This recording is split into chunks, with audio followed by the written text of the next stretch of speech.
Hi everyone, welcome to Talent Sprints. आगे बढ़ते हैं हमारे सेशन के साथ। आज का सेशन जो है all India mock test solutions related है, जिस तरह हम करते हैं। मैं दो सवाल आपके साथ डिस्कस करूंगी और इस तरीके के सवाल ही सीटेट में आता है। So you will get a understanding कि किस तरीके का सवाल आपको फेस करना पड़ेगा या आपको रेडी करना पड़ेगा या प्रिपेयर करना पड़ेगा, किस तरीके से किस फिल इन द ब्लैंक्स या ट्रू एंड फॉल्स आप अपने लिए बना सकते हो, ताकि आप ये सब क्वेश्चंस जो है वो आराम से आंसर कर पाओ। ये रहा हमारा पहला सवाल।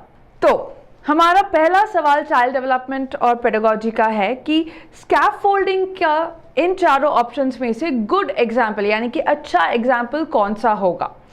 पहला ऑप्शन कहते हैं कि telling a student she can not go home, या वो घर नहीं जा सकती बिना प्रॉब्लम सॉल्व किए। ये डेफिनेटली स्कैफोल्डिंग नहीं है, क्योंकि यहाँ आप बच्चे को एक तरीके से पनिश कर रहे हो या फोर्स कर रहे हो, राइट। तो इसलिए फर्स्ट डेफिनेटली करेक्ट आंसर नहीं है। दूसरा कि अगर हम उनको रिवॉर्ड दे, प्रॉब्लम जल्दी वो अगर सॉल्व कर दे तो उनको हम एक रिवॉर्ड दे, ऐसा उनको कहे। देखिए, अगर प्रॉब्लम उनको आता ही ना हो तो रिवॉर्ड दे के क्या फ़ायदा, वो सोचेंगे ही नहीं उतना। रिवॉर्ड डेफिनेटली एक तरीका है बच्चों को प्रॉब्लम या थोड़ा सोचने में मजबूर करना, मगर वो ज़्यादा देर तक इफ़ेक्टिव नहीं होता। ओके। तीसरा, telling her that she can do it by trying again and again. अब हमारा जो क्वेश्चन है वो है स्कैफोल्डिंग से रिलेटेड। तो स्कैफोल्डिंग का मतलब ही ये है, जो वाइगोत्स्की ने कहा है, ये वाइगोत्स्की का एक थियोरी है जो स्कैफोल्डिंग को मानते हैं कि हमें मोर नॉलेजेबल अदर, यानी कि एक दूसरा इंसान जिसे हमसे ज़्यादा पता है, चाहे वो हमारे पेरेंट्स हो, टीचर्स हो, हमारे बॉस हो, जिन्हें एक एक्टिविटी के बारे में या एक कॉन्सेप्ट के बारे में हमसे ज़्यादा पता हो, तो हम उनके पास जाए, उनको पूछे हमारे डाउट्स, या हमें जो भी नहीं आता उनको पूछे और वो हमें प्रैक्टिकली करके दिखाए। जब तक हम पूरा नहीं कर पाते हैं, उसे अकेले पूरा नहीं कर पाते, तो तब वो मोर नॉलेजेबल अदर जो है वो हमें प्रैक्टिकली करके दिखाते हैं और उसके बाद हम अकेले करने की कोशिश करते हैं, राइट। तो ये है स्कैफोल्डिंग का असली डेफिनेशन। और जब हम एक हाफ सॉल्व्ड एग्जाम्पल बच्चों को देते हैं तो एक तरीके से हमने उनको आधा प्रोसेस उस हाफ सॉल्व्ड एग्जाम्पल में बता दिया है और बाकी का हाफ वो अपने समझ के साथ इस्तेमाल करेंगे, राइट। तो इस तरीके से स्कैफोल्डिंग होगा। इस तरीके से हम टोटली सपोर्ट भी नहीं कर रहे हैं बच्चों को, मगर डेफिनेटली एक तरीके का सपोर्ट प्रोवाइड कर रहे हैं। स्पून फीडिंग करना स्कैफोल्डिंग का मतलब नहीं है।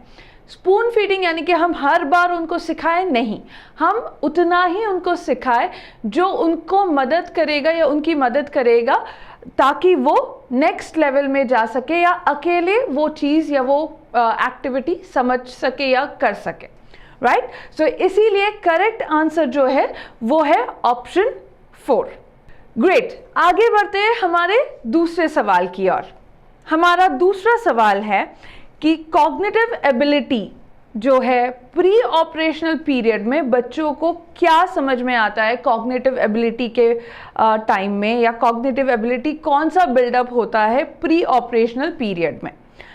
अब ये प्री ऑपरेशनल पीरियड क्या है, पहले हमें वो समझना है। पियाजे के स्टेजेस ऑफ चाइल्ड डेवलपमेंट में 4 स्टेजेस है। पहला है सेंसरी मोटर, जो है फर्स्ट यानी कि बर्थ से लेके 2 इयर्स तक। उसके बाद है प्री ऑपरेशनल पीरियड, जो होता है 2 से 7 इयर्स तक। उसके बाद है कॉन्क्रीट ऑपरेशनल पीरियड, जो होता है 7 से लेके 12 इयर्स तक, और एनीथिंग जो 12 इयर्स के ऊपर है वो होता है फॉर्मल ऑपरेशनल पीरियड। तो हर एक पीरियड में हमारा कुछ ना कुछ डेवलप होता है, हर एक बच्चे का कुछ ना कुछ कॉग्निटिव डेवलपमेंट होता है। कॉग्निटिव यानी कि दिमाग से रिलेटेड जो डेवलपमेंट है उन्हें हम कॉग्निटिव डेवलपमेंट कहते हैं। ओके तो हमारा ये सवाल जो है फोकस कर रहा है सिर्फ प्री ऑपरेशनल पीरियड में, जब बच्चा 2 to 7 इयर्स के बीच में है तब उसके अंदर कौन सा अंडरस्टैंडिंग डेवलप होता है, राइट। तो फोर्थ वाला गोल डायरेक्टेड बिहेवियर जो है वो जब आप एडल्ट हो जाते हो तब हमारे अंदर वो कॉग्निटिव डेवलपमेंट हो जाता है कि गोल डायरेक्टेड होना चाहिए, हमें बहुत फोकस होना चाहिए, ये सब जो है वो एडल्टहुड में होता है। तो फोर्थ डेफिनेटली आंसर नहीं है। थर्ड, आप ability for abstract thinking, abstract यानी कि इमेजिनेशन, राइट। कॉन्क्रीट क्या है, जो हम देख सकते हैं, छू सकते हैं, उन्हें कॉन्क्रीट कहते हैं। एब्स्ट्रैक्ट यानी कि इमेजिनेशन, जो हमारे सामने नहीं है उसको कल्पना करना, उसको इमेजिन करना। अब अगर आप सोचो 2 to 7 इयर्स के बच्चों का जो इमेजिनेशन पावर है वो उतना ज़्यादा स्ट्रांग नहीं होगा, उनको तब कॉन्क्रीट जो है वो बेहतर समझ में आएगा। अगर आप उनको सामने कुछ दे के समझाओगे तो बेटर समझ में आएगा, मगर आप कहानियों के द्वारा कुछ समझाने की कोशिश अगर करोगे तो वो उतना बेहतर डेवलप नहीं होता है तब तक। सो एब्स्ट्रैक्ट थिंकिंग जो है वो लास्ट स्टेज जो है पियाजे का, उसमें होता है एब्स्ट्रैक्ट थिंकिंग। 12+ इयर्स जो है फॉर्मल ऑपरेशनल स्टेज, राइट। सो एब्स्ट्रैक्ट थिंकिंग भी हमारा आंसर नहीं है। दूसरा, हाइपोथेटिको डिडक्टिव थिंकिंग। डिडक्टिव थिंकिंग क्या है या हाइपोथेटिकल जो है उसका मतलब क्या है, ये भी एक तरीके का एब्स्ट्रैक्ट थिंकिंग ही है। डिडक्टिव यानी कि हाइपोथेटिकल यानी कि इमेजिनेशन। डिडक्टिव अगर हम बोले तो आप अगर आपको पता है इंडक्टिव, डिडक्टिव, इंडक्टिव है आपका गट फीलिंग, आपके ऑब्जर्वेशंस क्या कहते हैं वो है इंडक्टिव। डिडक्टिव जो है वो फॉर्मूले रिलेटेड होते हैं और वो भी जब आपको फॉर्मूलेस पता हो या रूल्स पता हो तब आपको डिडक्टिव थिंकिंग आपके जहन में आता है, जो फिर से लास्ट थिंकिंग होता है, राइट। सो डिडक्टिव भी हमारा गलत आंसर है। फर्स्ट जो है वो है हमारा सही answer, to take others perspective.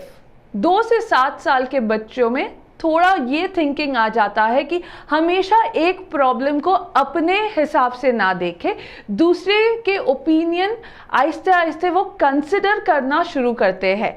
ये नहीं कि वो टोटली समझ जाते हैं, ये नहीं होता है, मगर वो सोचते हैं कि दूसरे जो है अलग तरीके के ओपिनियन हो सकते हैं दूसरों के। वो सिर्फ अपने हिसाब से एक प्रॉब्लम को नहीं देखते हैं, दूसरों के पॉइंट ऑफ व्यू से भी एक प्रॉब्लम को देख के समझने की कोशिश करते हैं प्री ऑपरेशनल पीरियड में। तो इस वजह से करेक्ट आंसर जो है वो है option 1, right. So I hope आप लोगों ने समझ लिया है कि क्यों फर्स्ट और 2 का आंसर ये है, एंड आई होप कि ये आपके लिए क्लियर हो चुका है। हाय गाइस, यस, तो ये था हमारे 2 क्वेश्चंस जो CDP में आए थे इस बार मॉक टेस्ट पे। देखा थोड़ा कंफ्यूजन हो जाता है, 2 हमें पता है कि पियाजे का थियोरी कितना इम्पॉर्टेंट है, वाइगॉत्स्की का थियोरी कितना इम्पॉर्टेंट है, बट हम वो अप्लाई जो है वो करने में मुश्किल आ जाती है। सो जब आप मॉक टेस्ट दोगे आपको ये सब सवालों का जवाब आहिस्ते आहिस्ते मिलना शुरू हो जाएगा। तो ये था हमारे थोड़े क्वेश्चंस जो इस बार के मॉक टेस्ट में आया था। आई होप आप लोगों ने आज का सेशन एंजॉय किया। मॉक टेस्ट हर सैटरडे और संडे सब लोगों के लिए खुला है, ओपन है। प्लीज़ आप मॉक टेस्ट का वीडियो देखिए जो आपको पूरा डेमोन्स्ट्रेशन देख के बताएगी कि आप किस तरीके से मॉक टेस्ट दे सकते हो। वो सारे मॉक टेस्ट क्लोज रहेंगे अगर आपने वीक डे में देने की कोशिश की, वो सिर्फ सैटरडेज और संडेज ही ओपन है।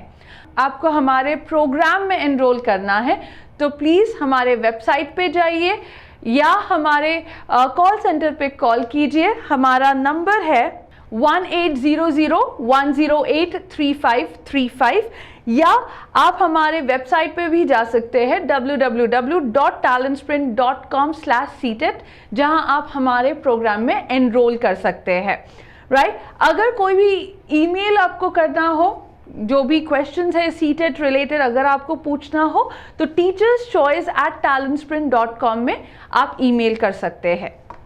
Thank you once again for joining us today. Thank you and see you. Take care. Bye bye.